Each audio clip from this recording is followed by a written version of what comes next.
Friday! Ayan, nakakapag-vlog ako kasi walang pasok yung bunso ko, 2 days. So, updates lang tayo sa ating mga plants. Ito yung recent purchase ko na Astro noon. Last year, ito yung maliliit. Ayan, medyo lumaki naman sila. Konti and gaganda talaga nila. Ayan. So, meron lang dito yung na ano ng mabait noon. Ito, napakakinis pa rin itong bar na to. Ito yung may scratch na mabait nung bagong tanim ko. As in, na-scratch agad siya. Si Choco. Choco Astro natin. Ayan, lumaki na rin siya. Ayan, super cute lang nila. Yan, and hindi na rin ako nagdagdag ng mga Astro. Ito na sila.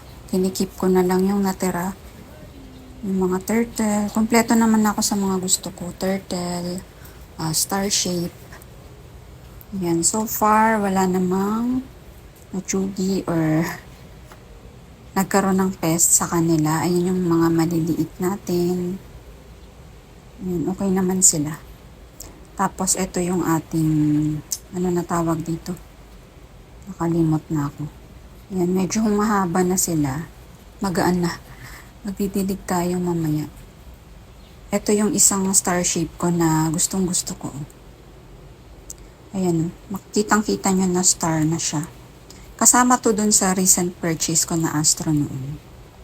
Last purchase ko kay Ma'am Lot. And then, ito yung mga medyo malapit sa bakod. Sila yung nagfa-flower dito. Pero as of now, wala pang nagfa-flower. Siguro kasi hindi intense yung sunlight na nakukuha nila. And so sad, ito guys pala. Naka-skills siya. Ayan. Parang bumalik yung skills. Ayan, parang bumalik. Ito yung second ko na malaki. Kasi yung pinakamalaki nito guys, narat ko. Ayun, Mirio. Yung pinakamalaki kong Mirio is na overwater ko. Ayan, wala, hindi na siya masave. And ito naman nagka-skill. So, tatanggalin ko ulit ito mamaya. Naubusan na rin kasi ako ng Nauro na pang spray. So, ayan lang yung ating update sa ating mga Astro dito. Hindi na rin ako mag-a-add ng mga Mirio. Yan, ang haba na nito. So far, siya lang yung may skills. Mirio yung nagkaroon. Ayan, tapos mga Gymno na yung iba. Yan, dito madalas yung merong skills ko na Gymno. Yan, dito banda. So, mamaya, magtatanggal ulit ako. Yan sila. Yan, yung puting yan, dighting. Kasi may langgam dito nakaraan. So, naglalagay ako ng dighting. So, ayan yung ating mga Gymno. Sa crested case, wala naman akong problem. Di sila nagkakaskills, walang rat.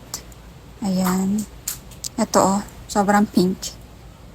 Yan, come summer, magpipink palalo yan. Mas titingkad yung kanilang mga kulay. Ayan yung Françoise natin, wala akong problem sa mga Françoise ay. Ayan yung ating Dorstinia na dalawa. Okay naman din sila. Dati nakalbo to, diba? Nilabas ko nakalbo.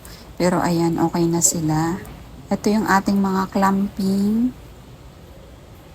And ito pa yung iba nating Astro and Gymno. Ito yung inermis ko. So far, dati kasi pag may inermis ako habang tumatagal, nagkakatinik. Pero ito guys, wala pa rin silang tinik. Kaya tuwang-tuwa ako dyan. Palakihin natin. Dito naman, okay din. Maalikabok lang kasi sobrang mahangin. Itong crested na to, laki na nila ulit. Nung nirapat ko yan magkahiwalay, lalo na yung nasa labas na crested.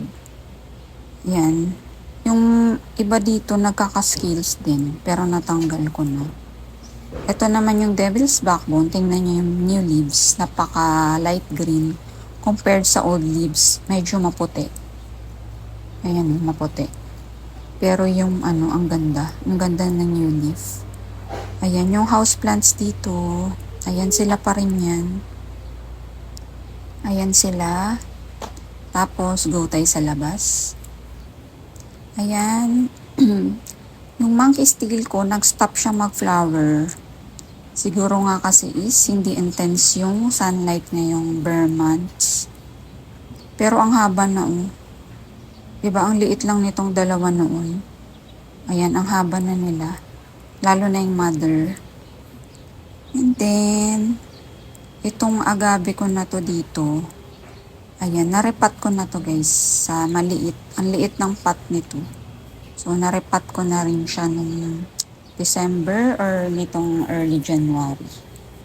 Ito ring Françoise ay na to. Ay, teka. May tipaklo. Takot ako hawakan. Hayaan ko na lang. Ayan kulay brown.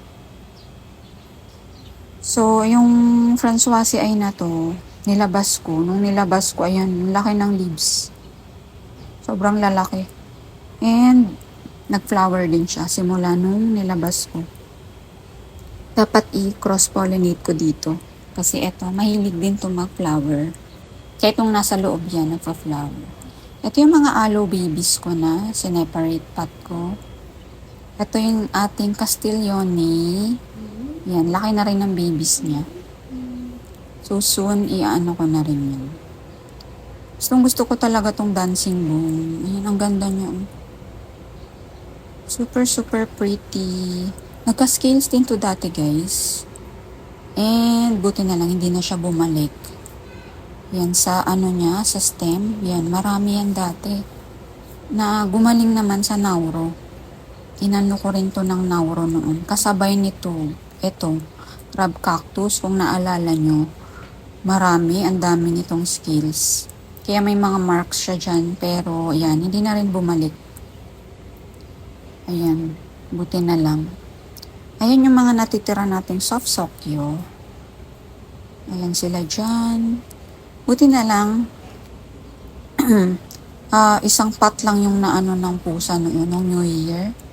Na na-stress, kawawa din kasi. Buti isa lang yung naano. Ito naman, nirapat ko tong ating, ano nang tawag dito, bonsel. Ayan. May bonsel pala akong isa. Hindi ko alam na bonsel siya, kaya pinagsama ko yan. And then, ito naman, tinapkat ko to na Purple Delight. Kasi yung Purple Delight ko is, ayan, naputol-putol na naman, nasagi na naman yan ng pusa. Ayan siya. Ayan, maraming putol-putol yan. Ayan, pero mabubuhay naman yung mga dahon na yan. Mas dadami pa nga sila eh. So, ayan, yung raindrops ko dito, sabi ko itatop cut ko. Ayan, hindi ko pa rin nagawa. Ayan yung ating mga gymno dyan. Ang gaganda ng colors. Ayan yung crested, super laki. Ito ang ganda ng ating gymno na to. Ayan sila. Wala namang na-add. Nagre-red yan guys pag summer. Ngayon parang dark pink. So, ayan yung updates dito. Walang new plants or ano. Ayan, ang lalaki na nila. Yan, naglakihan. Lalo na to, yung ating Sansevieria na Fernwood. Grabe guys, ang laki. Laki Ayan, yan yung mga quick updates lang tayo. For today, ayan, so pretty. Ang gaganda nila. Ang gaganda Ayan. So, happy Friday and finally weekend. Happy weekend na rin. Stay safe and see you again soon.